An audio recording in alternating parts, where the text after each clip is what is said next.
Yeah, so moving on to proper 40k news, there's quite a bit. I didn't expect there to be that much news. And that's mainly tied to the Blood Angels, and there's some Kill Team release news as well. So, you got anything to add, Oaks LP? I think first we have the Blood Angels announcement. Well, it's not released yet, as far as I can tell. And of course, there are a lot of noises out there, like mainly unhappy customers. And I mean, we understand the whole cycle. Whenever something new releases, someone's gonna get upset, and that is normal. But this time, I think they do have a point. Like, for one, I think the major complaint is how the design of the look of the models just don't really fit in with the current collection. I think this is mainly from, of course, existing players, where, example, the Sanguinary Guard, where, the loss of nipple armor and wings on their jetpacks. I mean, I get, practically speaking, I guess, like, they're trying to move away from, how 40k used to be described as, like, balls to the walls, where everything is just so dramatic, so characterful, and so distinctive. Now this is like, okay, generic, because they don't want to piss people off. I don't know, something like that. And the thing is, I get the same thing. Like, you were saying? Yeah, I just fear the reality where the Emperor's Children comes out and they have no nipple armor, if that's where we're going. See you next year, because apparently they should be coming out next year. We will have safe Emperor's Children. Yeah. Oh no, are they going to wear condoms? No, but like I think like it's the same problem I had when the first Orc Boys kit came out, and the models were slightly taller. I don't want to say larger, and it just doesn't sit well if I put the old Orc Boy models next to it. So in a way, it's like, oh shit, I have to buy new kits. Maybe that's the marketing. I don't know. But it's just that same type of feeling. It's just they shouldn't belong in the same room. Something like that. Yeah. And I guess that most people, well, I mean, for myself personally, I like the Sanguinor. I think it came out pretty well. Just a few caveats. I think his jump pack has been updated. I don't know where he got the new jump pack from. He is a entity from 30k. So, I don't know, maybe there's Vestor or something, like a warp guard or something, like maybe Call somehow hooked him up, I don't know. But his jetpack has been updated. At least he kept the wings. I feel like his face mask is quite detailed. It follows on with the old tradition where he's got like the hair and the nose and everything. Whereas the face mask on the Sanguinary Guard, it looks too much like the AOS. It's not even like, oh, it's two dudes' faces with like gold mask and everything. There's certain design details where, the nose, the shape of the nose, the shape of the mouth, how the eyes are sculpted, just basically lifted from AOS. It's funny you bring this up, because I know for a fact that GW is now hiring new sculptors, meaning that they actually lost some sculptors at the back end. And maybe it's because, like, you can see why you said, oh, some of the designs are like really crossing over. It may be because they are from the same hands. We don't know. But we're just speculation. But it's a very educated guess. I mean, yeah, if you look into a timeline, you can make a lot of educated guesses. I think these models were actually leaked like 2 years beforehand. There were a series of leaks. If you follow, like, certain chapter master, he has been talking about them for a few years now. Right. So I feel like that maybe what we had with the Sanguinary Guard, just a product of an earlier attempt, and then what we have with the Sanguinor is a more refined attempt that came afterwards. And also, I think, I don't know if it's just my eyes just deceiving me, but I think the new models look scale-wise slightly bigger. I don't know if it's just a design choice, or does it represent that, they're now like, Primaris based? I don't know. Like, or are they still first mold? Well, there are some lore and meta reasons, and the meta reason being that you don't want to have mismatched Sanguinary Guards. I mean, it's nice if they can mix in with the old ones, but if they're too short, then you're gonna get the Grey Knight problem. Lore-wise, the Sanguinary Guard were basically killed to the last man. There was one survivor after the devastation of 𝕂𝕐, so I guess their ranks were filled in with the Primaris, but then again there were actual veterans of the devastation of 𝕂𝕐. So theoretically, they should have filled in the ranks as well, so I don't know. Like how... Like, they are wearing Primaris armor, which is made for the Primaris Marines, so they have to be Primaris, so maybe some other things happened meanwhile that killed off the old guard, so now the Primaris reinforcements have to fill in. But they didn't also release like an actual new kit for like a dev company where they're actually Primaris. Like that would actually like be cool though, like in my eyes, because what, weren't they also like all dead like on 𝕂𝕐, like the dev company? Like they basically released them all from prison. I feel like they should have gone somewhat like the Stern Guard veteran route. I mean, they're like all Primaris, quote unquote. But in the Stern Guard veteran, you had people with the old helmets and all that. So I kind of wish that they have this for at least the veteran squads. Now, I know the Death Company all died out as well. Things really didn't go well for them. Yeah, that's why I was saying, like, it should have been a good choice for them at that point to just renew the kit, and it just made sense. Yeah. It's the same reason why, Gasco's head got cut off, so he got a new, new body, quote unquote. But, at least it sums up at the end of the day, right? It's just a lost opportunity. Yeah. I think it actually... I think things like this, if GW is paying attention, they could really work it into the lore, saying how a lot of Sanguinary Guard died. So a lot of them had to use like less fine armor, like more crude armor, just to fill in the ranks while they bring themselves up to speed. Like GW used to be very meta with these kind of things, where they'll just work in like jokes in the like gaming world into the actual lore. So I wish they'd do that, like, oh well, all the Sanguinary Guard died and their old armor wouldn't fit the new guys anymore, so we need to rush something out for these guys, and so they're not as fine as the old armor. Though before we touch on that, I do want to say that the Blood Angels get shafted a lot in terms of new models, especially compared to the Dark Angels and Black Templars, and yeah, those two mainly, where the Black Templars have some really nice new models, some nice upgrades, and of course you have everything going on with the Dark Angels, where as for the Blood Angels, they used to have a lot of neat stuff that's just done with their like chest armor, with the Bile Predator, with the Librarian Dreadnoughts and everything, but it feels like these past two editions, their model selection has been shafted to the point where even their Combat Patrol for last edition at the very least doesn't really make sense. I mean, this new Combat Patrol is a lot better, but it's still not really there with the Dark Angel and Black Templar. Sorry, that's just a bit of a tangent. We can keep going with your Codex thing. The good thing is they kept the Bile Predator. I mean, that is one thing, like, I would dare not to, at least right now, take away from a lot of angry Blood Angel players, because they already lost quite a lot of models. And I think that's one thing that they're going to keep at least for another edition, I guess, until the new Primaris things that going to replace it. But yeah, that's my thought on that part. Yeah, I feel like there's a bit of watering down that's happening. Not only the Librarian Dreadnought, they used to have a 30k Dreadnought that had an actual jetpack installed. I believe it can deep strike in just once per game. So that's gone as well, along with the Librarian Dreadnought. So I don't know, I guess it makes the game more balanced, but that's a lot of flavor gone. It's like the Orcs losing Daka and all that. I have gone through the leaks, and generally they look quite fun in like a tabletop sense. There is a bit of, how should I say, there's a bit of experimenting you can do, though I wish there's more like actual lore rules.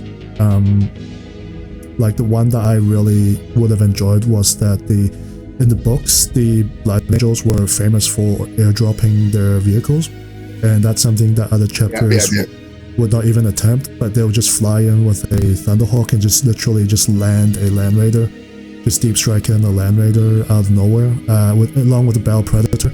It would be absolutely hilarious if the Battle Predator would get like a rule where it could deep strike in, but that's probably too much.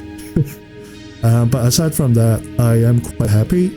Along with the models as well, I feel like, and this is just a conspiracy theory, it's just that I feel like maybe the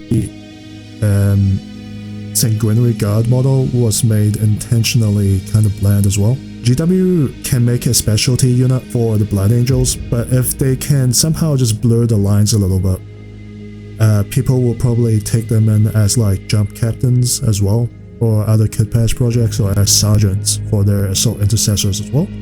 And I'm not sure if that's on purpose, because they don't want to stick to a very niche fashion with over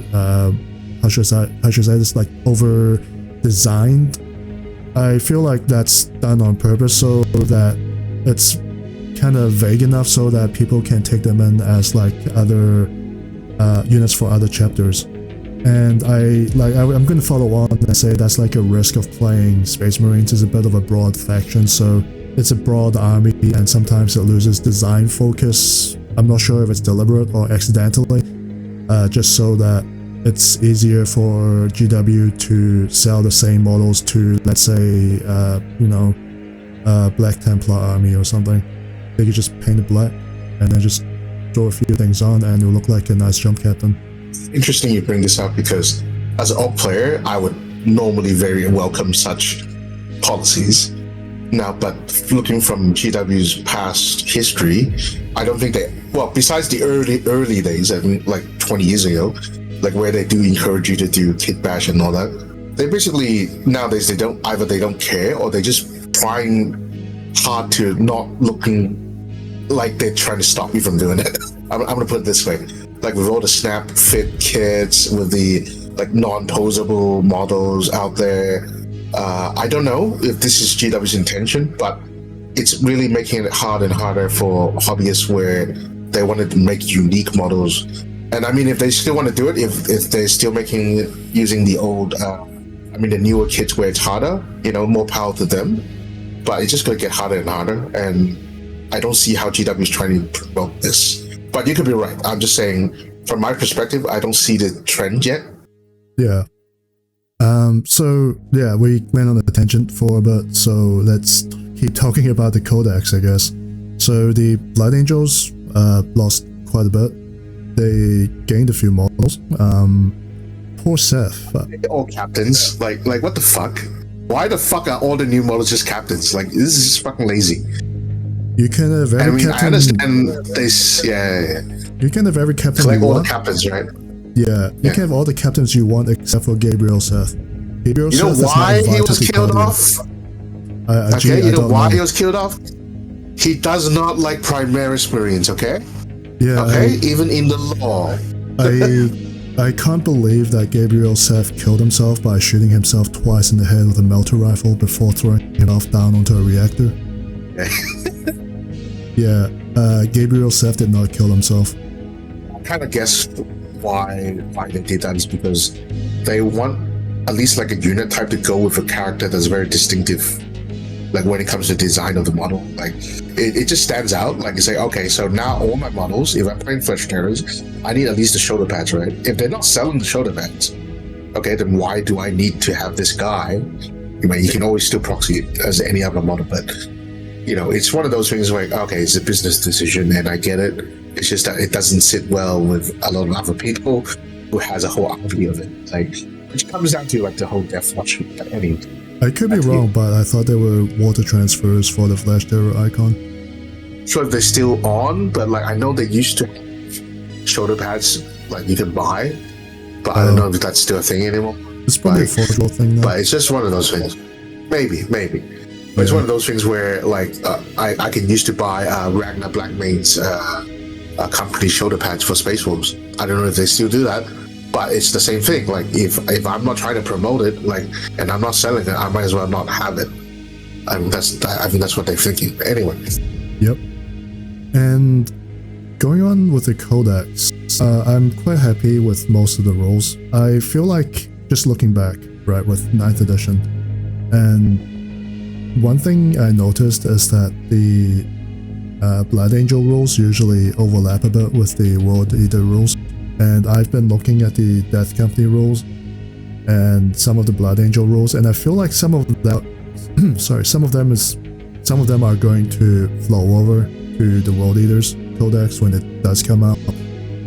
Stuff like certain enhancements making people fight twice, the consolidation rule, fighting on death. Astrath himself feels a lot like a master of execution with a jump pack without the fight first. Enough, he actually functions as one as well. But yeah, he's got the precision attacks and the rerolls and all that. So he is himself an executioner. So that does make a lot of sense. So I feel like when the World Eaters come out in their own codex, they're gonna share a lot of the rules. We can move on. So the new kill team box. Are we going to touch on the new edition? Have they said anything about that? Not much. It was just basically a preview of the new box set, the models, and then certain unit profiles. Because they were trying to really push for the Vespids. So basically this new box, it has plastic Vespids. It has, I don't know what the official name is, but they're basically scions with jump packs. And they look literally like the old Elysian IG regiments from Forge World. And I mean, I love it. I love the idea. I love the design. It's just that does it mean that they're going to bring back like older IG regiments? Probably not. But if they can incorporate it into Alva units, then people can still play around with it. You know, that's also fine. Okay. So I have looked at the contents. I haven't played boarding action for some time. It's kind of hard to get games here. Everyone thought that the kill team box would have Elysian drop troopers. The jump jets. I mean the parachutes. Actually, there was only one famous regiment that really used them en masse, which is the Elysian drop troopers. And if people don't know what they are, they look a lot like the guys from Halo. Not necessarily. Yeah, not necessarily the ODST guys because they come in like a drop pod, but they have the angular helmets and the visors and everything. They do give a heavy Halo vibe. However, these guys are Scions, and at least appearance-wise, they look very consistent with the Scion models, with the rounded goggles kind of looking like the night vision goggles. Actually more like pilot helmets for me, but you know, each to their own. Yeah. But it's very consistent. They've got the lines and everything. And going on to what you said, I feel like this basically means there's no Elysian drop troopers as a faction or rules, unlike Krieg. Because if they do, then they're just going to look like Elysians, right? And they'll call them Elysians. And the fact that GW just took the appearance without even mentioning them, I feel like that's just going to be their way of saying that, you know, hey, if you like them, like this kind of playstyle, you are represented. We hear you. New models. Yeah, we hear you, but they're not going to get their own faction. And like, I understand. I guess. Yeah. I mean, that is understandable. It means that they're going to have to whip out new rules, and there's going to be like all these balancing. It's too niche, right? That said, like a faction with actual like las carbines, which is what they had, and like airdropping heavy weapons would be really cool, but I can see that it kind of oversteps the niche of the Tempest Scions a bit because they do the same thing as well. I remember back in the because I had a friend who actually played this. Like they had like full Forge World models. They had these like 4-wheeled buggies with like las cannons on it, and it's like that is fucking cool because they airdrop them. And they just go to buggy along the way, and then it's a lot like Halo. It's a lot like Halo, where they had the Warthogs with the like the rocket launchers and the Gatling guns on them. Yeah, and they have like drop sentry guns and shit. That's cool shit.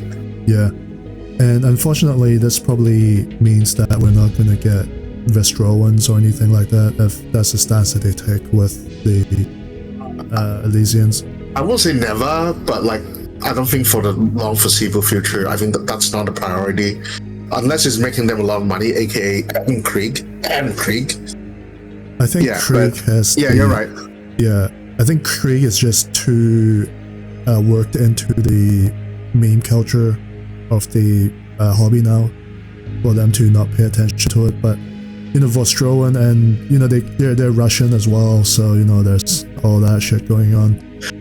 I would totally love to get some Steel Legion. Like, I know our Polish friend Thomas, hats off to you, who collects them, and I really like the aesthetic looks. Like, they're to me more, I guess they're more Kriegsmen than what Kriegsmen look like, I guess. They're more, I guess, German-inspired, right? In the old days, the Krieg were actually... the Krieg models were actually repainted Armageddon Steel Legion models. They were just a different color scheme. They were the exact same models, painted differently. So I guess the Steel Legion just got cut. Yeah. Moving on. Yeah, Vespers. I think they look good. I'm just surprised that it's just not like one random squad of Vesper. There's like an actual range, like a unit range for them. I think there's 3 of them, which is great. I feel like the Tau needs them. To be honest, I don't know the design direction that GW is going with the Tau, but maybe they're going with like a Covenant kind of thing now. But now looking at the new Fezbits, I think they're trying to more focus on, because Fezbits use like I guess sonic or sound-based weapons, something like that. And they're trying to leaning heavier on that concept where they have like special moves for those weapons. And the best thing is, because Vespits back then they look like I guess like bees, but they weren't really emphasized on the design. But now if you look at the models, they actually have stings. So I don't know if that's going to be like as a rule thing. I haven't read the whole rules yet, but I hope that is going to stay because it adds a bit more flavor. And I have to make this meme because it's funny. I think this box set is the best sting operation that GW put out. I really like how the Vespits look like. When you say Vespits in 40k, if you've ever seen the old models or if you've played Dawn of War, the game, the first one, and someone tells you, oh, they get an update, they would be exactly what you'd imagine as, like almost exactly what's in your mind. They managed to put that out as a model kit, and I think hobbyists and fans of that particular section of the faction would be very, very happy. I was about to say, it's good that the Tau focuses on these other sub-factions in the main faction, because it kind of brings in like the whole desperation factor of the Tau, instead of just being, Tau strong, battlesuit, random wank. Nothing really says desperation more than like a alliance of different races banding together to just stop the incoming storm. So I feel even though that's what the story is saying. Yeah, I feel like that this is a very, very nice development in the faction. I think it's also a good business move, because if they have a very specific faction that lets you try out like other minor, I guess, factions, especially Xenos, the exotic ones, then you would have a platform to test out, okay, will these models sell? Like, okay, let's just say there's a new alien race they want to introduce, right? Or they bring back the Zotes, whatever. And Tau would be the first faction, literally in lore, to welcome them and say, hey, you want to work for the greater good? Join us, we'll build something around you, right? And then you get a new box set. Oh, if it sells, good enough. Like, you'll stay in 40k. If it sells great, then it might move into a new faction on its own. Like, it's a good platform this way. Yeah, and I feel like it lets them test out new rules as well. So I think it's all good on that front. Yep. So, going on, this is going to be the last part of news, and it's just going to be very brief. So basically, there's going to be new Warhammer Plus models, a new Inquisitor figurine. It's very, very FOMO, and it's extremely FOMO actually, because I don't think the previous Warhammer Plus figure that you got for like last year. Cares about them. No, I don't think that's even sent out yet. And now there's this one. So basically, if you subscribe to it for a year, you'll get this model, and and that's limited time. So you're gonna have to subscribe and wait for a year for your new Inquisitor. I hope you're not a meta player, because you're going to be waiting for a very long time. But They're gonna have separate rules for it. yeah, probably not. It's just a standard one, but you're gonna have to wait for a long time anyways. And the next little bit of news is more of a personal one. I mentioned last podcast about how it would be really nice if the Agents of the Imperium Codex got the Legion of the Damned, and the Legion of the Damned did get a datasheet. Unfortunately, the monkey's paw curled, so we did get a datasheet, but it's a legended datasheet. They were so close to just giving the community a little bit back after what they did with Deathwatch. It was so close.